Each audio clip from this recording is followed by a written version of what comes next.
Let's solve this problem. This is from atomic structure, Bohr atomic model. Given Rn plus 1 minus Rn minus 1 is 2Rn, where Rn minus 1 and Rn plus 1 are the Bohr radius for hydrogen atom in nth, n minus 1th and n plus 1th orbit. Calculate the value of n. So to solve for n, let's recall the Bohr radius formula for hydrogen atom in the nth cell, and that formula we have is Rn equal to a naught n square by g, where a naught is the Bohr radius, that is 0.5 to 9 angstrom.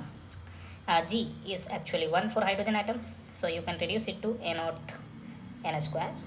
Now here what we'll do, we'll figure out this Rn plus 1, and we'd like to express this in this form. So it will be a naught and n plus 1 whole square, because this is the orbit number n plus 1.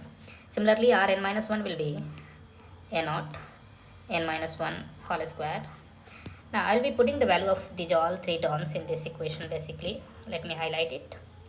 Let's put it a naught n plus 1 whole square minus a naught n minus 1 whole square equal to 2 into Rn, that is a naught n square. A naught we can cancel it out, we can take common, right, and we cancel it out.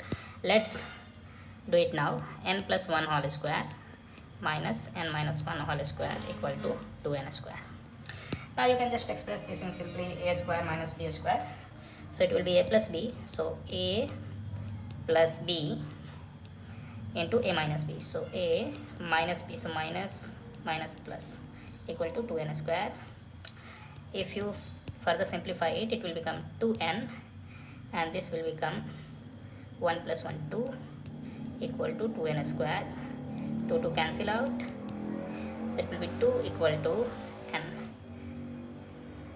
Other n value will be 0, and that you can remove it because that's not possible. So we are talking about at least n value will start from 1, this first Bohr orbit minimum, right? So for this the final answer is 2.